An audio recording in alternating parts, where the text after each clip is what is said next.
evidence reveals that someone else may already be on the moon. It seems that it isn't a question anymore whether or not there are mysterious alien structures on the moon. In the last couple of years, numerous scientists with verifiable background have come forward speaking about a sinister truth behind Earth's moon. Ever since the Freedom of Information Act was created, people have become aware that not all what goes on behind the scenes is made public. We are talking about the numerous discoveries that have been made throughout the years and have been kept safely away from society. One of the best comments about this secrecy was made by Neil Armstrong when he said that there are great ideas undiscovered, breakthroughs available to those who can remove one of the truth's protective layers. The Freedom of Information Act allows full or partial disclosure of highly classified previously unreleased information and archives controlled by the government of the United States of America. In the last couple of years, a number of scientists working for NASA have come forward speaking about Earth's moon and the mysteries associated with it. For example, George Leonard, a NASA scientist in charge of photo analysis, obtained several extremely controversial images from the moon, published in his book called Somebody Else is on the Moon. Even though the images featured in the book are of a relatively poor quality and small size, they display some incredible features of original massive prints belonging to NASA. To back his claims up, Leonard even published the identifying code numbers belonging to the original images in his work. However, this was still not enough to say for certain whether or not the images are real, and the poor quality of the images makes it even harder to believe. However, what is perhaps even more interesting than the images and their respective identification codes are the statements made by Leonard and his verified NASA credentials. Leonard was yet another NASA employee who had spoken out about what was found on the moon, which is seen in some of the images taken during the Apollo missions. In his book, Leonard argues that NASA has known all about extraterrestrial activity on the moon and have ever since attempted to hide the information from the general public. Leonard wasn't the only one to make such claims. Read the books, read the law, start to understand what has really been going on, because there is no doubt that we are being visited. The universe that we live in is much more wondrous, exciting, complex and far-reaching than we were ever able to know up to this point in time. Mankind has long wondered if we're alone in the universe. But, only in our period do we really have evidence. No, we're not alone. Dr. Edgar Mitchell, SCD, former NASA astronaut and the sixth man to walk on the moon. In 1979, Maurice Chaplain, former chief of NASA Communications Systems, confirmed that Armstrong had indeed reported seeing two UFOs on the rim of a crater.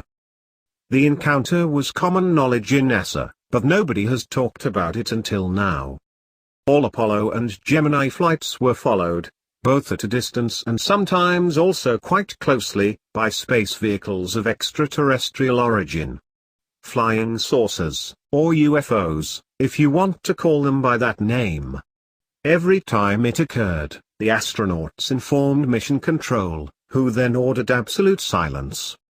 I think that Walter Schirra aboard Mercury 8 was the first of the astronauts to use the code name Santa Claus to indicate the presence of flying saucers next to space capsules.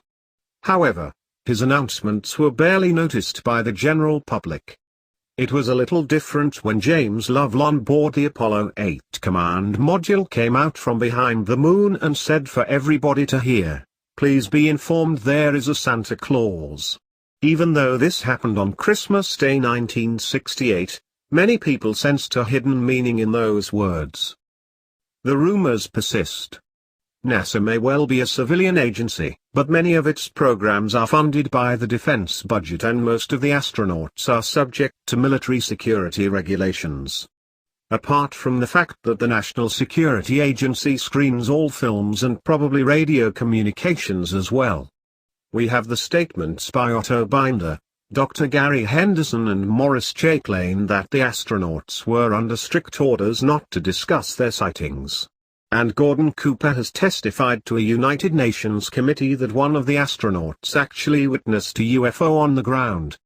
If there is no secrecy, why has this sighting not been made public? According to Armstrong, unofficially, it was incredible. Of course, we had always known there was a possibility. The fact is, we were warned off. There was never any questions then of a space station or a moon city. I can't go into details, except to say that their ships were far superior to ours both in size and technology. Boy, were they big, and menacing. No, there is no question of a space station. Naturally, NASA was committed at that time, and couldn't risk a panic on Earth. But it really was a quick scoop and back again. Many people firmly believe that not all of the images released by NASA are the actual originals taken on the moon, and many believe this is because the original images of the moon reveal structures and artifacts that would cause pandemic among the general public.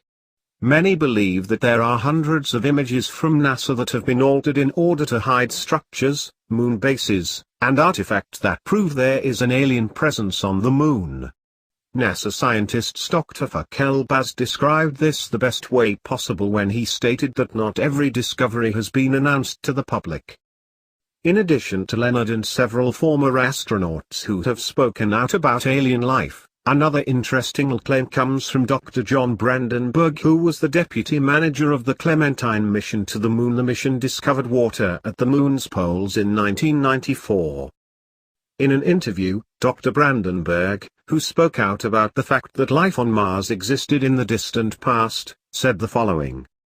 It was the Clementine mission, a photo reconnaissance mission basically to check out if someone was building bases on the moon that we didn't know about. Were they expanding them? Of all the pictures I've seen from the moon that show possible structures, the most impressive is a picture of miles-wide rectilinear structure. This looked unmistakably artificial, and it shouldn't be there. As somebody in the space defense community, I look on any such structure on the moon with great concern because it isn't ours. There's no way we could have built such a thing. It means someone else is up there. Dr. Brandenburg made extremely interesting statements about Mars when he said that there is enough evidence to prove that at least 2 major nuclear blasts went off on the surface of the red planet in the distant past. The theory proposed by Dr. Brandenburg is based on the traces of uranium and thorium that have been registered on the surface of Mars. This Martian civilization was wiped out by another hostile alien race from elsewhere in the universe. Dr. Brandenburg warns that our civilization could face the same fate. All of the above statements are clear indications of one thing: extraterrestrial contact, on a global scale, is inevitable. Officially, NASA and scientists around the globe have spoken out about aliens, and how they expect we will discover signs of extraterrestrial life in the next 20 years or so. However, many people believe these statements are a mere preparation for a disclosure movement that is going to change everything we believed about mankind, our origin, and life in the universe.